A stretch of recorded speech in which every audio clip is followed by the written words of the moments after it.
On the auto pen investigation, yes. The White House counsel's office has launched their own investigation into former President Biden's usage of the auto pen. We have requested some documents from the National Archives, and again, as I've said many times from this podium, and the President has said as well, it's incredibly important that we get to the bottom of who really was at the tip of the spear in the decision-making process here in the White House.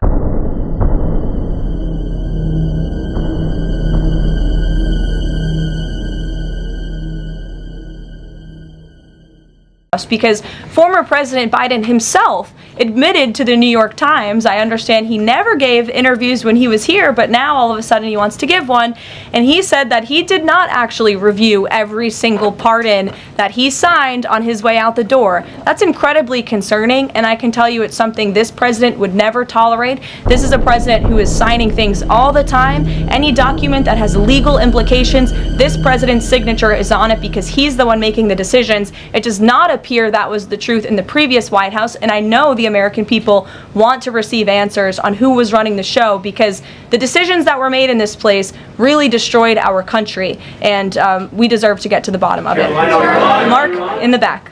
Thanks. Some Christian groups are complaining that they are not able to get visas as quickly to travel to Israel, and it's been elevated to Ambassador Huckabee's station. Is the White House aware of that? Does it have any reaction to that? And is that part of the president's disappointment with Netanyahu's government? Look, I'm not aware of that, Mark, but I'm sure, again, our National Security Council is, and also the State Department. As you know, travel visas roll through Secretary Rubio's shop over there, whom we work very closely with, so we will check in on the matter. But I know overall this president and the administration do want to streamline the visa process to make it easier for both Americans who want to travel abroad and people abroad who want to come to our country the legal way. Go ahead. Thank you, Caroline. 2 questions for you. First, I was going to the gentleman above you, but go ahead, Libby, and then you can go. sorry. Okay, 2 questions for you. The first is, during the Hill Nation Summit, Secretary Noem suggested there could be some changes to TSA's liquid limits. Mm-hmm. Is the president aware of that? Is that an idea that he's backing? And what would that timeline and the changes look like? Sure. I would defer you to the Department of Homeland Security, but I did see Secretary Noem's comments, and I think it's great that on day 1 she asked TSA, what are we doing right? What are we doing wrong? How can we make air travel more efficient while maintaining utmost security for American passengers and travelers? And I know they announced no more shoes, or you don't need to take off your shoes anymore at the airport, which I think is welcome news to all of us who travel a lot. But further guidance or decisions, of course, that's in the Secretary of Homeland Security's overview, and I would defer to her. And the other question for you is on Bondi and Burgum's trip today to Alcatraz. I'm curious what the funding is going to look like for that, and who the president does want to see incarcerated there, if it were to become. Sure. Well, this was an idea of the president. He spoke about it in May, and he directed his administration to review a reopening plan for Alcatraz if it is possible, which is why the Attorney General and the Secretary of Interior have traveled there today. They are touring the site, and if the Alcatraz prison is reopened, it would be under the purview of the Bureau of Prisons, and the Secretary of Interior also would play a big role in this as well. So they're there to review the site today, and I'm sure you'll hear more from them on it later. And just to follow up, Libby, on who the president wants to see